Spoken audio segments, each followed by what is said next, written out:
മോദി പോയി എവിടെ? Ghana,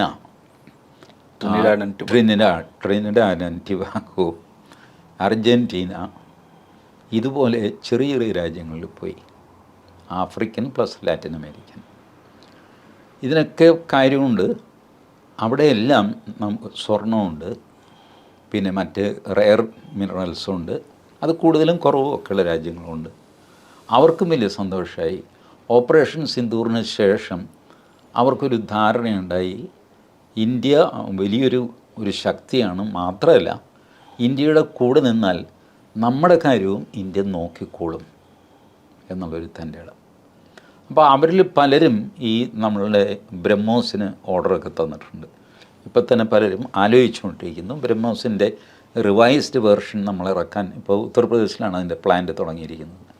ബ്രഹ്മോസിൻ്റെ industrial production, അത് ആർക്ക് കൊടുക്കണ്ടെന്നൊക്കെ നമ്മൾ തീരുമാനിക്കും. ബട്ട് ഇൻഡസ്ട്രിയൽ പ്രൊഡക്ഷൻ, അതായത് മന്ത്ലി ഒരു 200-220 മന്ത്ലി അല്ല, ഇയർലി 200-220 ബ്രഹ്മോസ് ഉണ്ടാക്കുന്ന രീതിയിലേക്ക് നമ്മൾ പോകും. അപ്പോൾ ഈ പറഞ്ഞ ചെറിയ രാജ്യങ്ങളൊക്കെ മതി. അമേരിക്ക മസിൽ പഠിപ്പിക്കേണ്ട. ഒന്നാമത് രാവിലെ ഒരു താരിഫ്, ഉച്ച കഴിഞ്ഞ് വേറൊരു താരിഫ്, ആകെ അലമ്പായിരിക്കുകയാണ് പുള്ളി ഇപ്പോൾ പറഞ്ഞിരിക്കുന്നത് എന്താ? ബ്രിക്സിൽ പങ്കെടുത്ത രാജ്യങ്ങൾക്കെല്ലാം അഡീഷണൽ 10% താരിഫ് ചുമത്തുന്നു. ഇതെന്ത് ഭ്രാന്താണ്?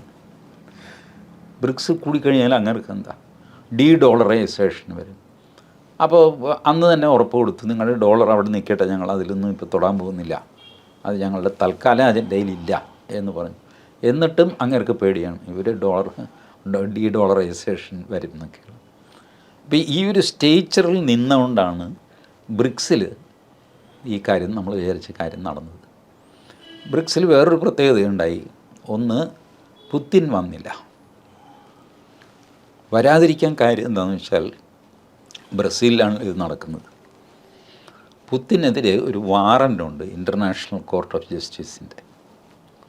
ഇൻ്റർനാഷണൽ കോർട്ട് ഓഫ് ജസ്റ്റിസിനെ അംഗീകരിക്കുന്ന രാജ്യങ്ങളുമുണ്ട്, അംഗീകരിക്കാത്ത രാജ്യങ്ങളുമുണ്ട്. ആ കോടതി ഞങ്ങൾ അംഗീകരിക്കുന്നില്ല എന്ന് പറഞ്ഞാൽ കാര്യം കഴിഞ്ഞു.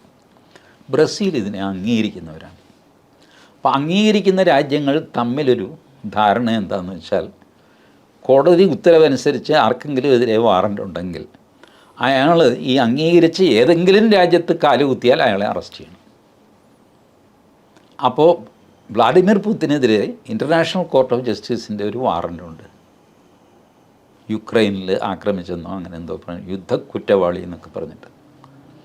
ആ നിയമം അനുസരിച്ച് പുത്തിൻ വന്നാൽ ബ്രസീലിന് അറസ്റ്റ് ചെയ്യേണ്ടി വരും. എന്നാൽ ബ്രസീലിന് പുത്തിനോട് യാതൊരു വിരോധമോ ദേഷ്യമോ ഒന്നുമില്ല. ബട്ട് ഈ കരാർ അനുസരിച്ച് അറസ്റ്റ് ചെയ്യേണ്ടി വരും.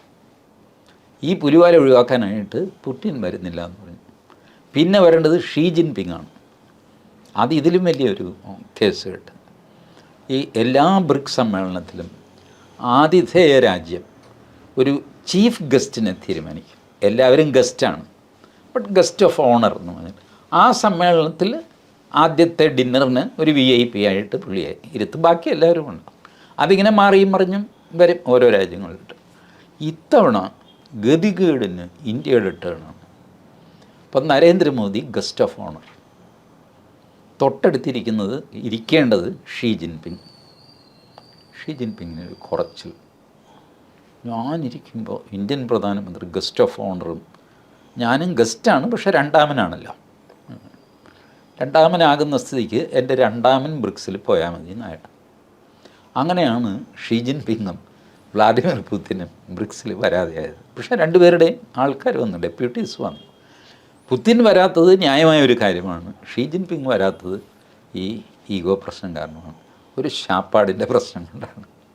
ഇതൊക്കെ മഹാ ചീപ്പ് ഏർപ്പാടാണ്, പക്ഷേ അത് ചെയ്യുന്നു അവർ. അപ്പോൾ അത്രയ്ക്കാണ് അവരുടെ ധാർഷ്ട്യം ഷീ ജിൻപിങ്ങിൻ്റെ. ഞാനിരിക്കുമ്പോൾ വേറൊരുത്തിന് ഒന്നാമതാവാൻ പറ്റില്ല, അതാണ്.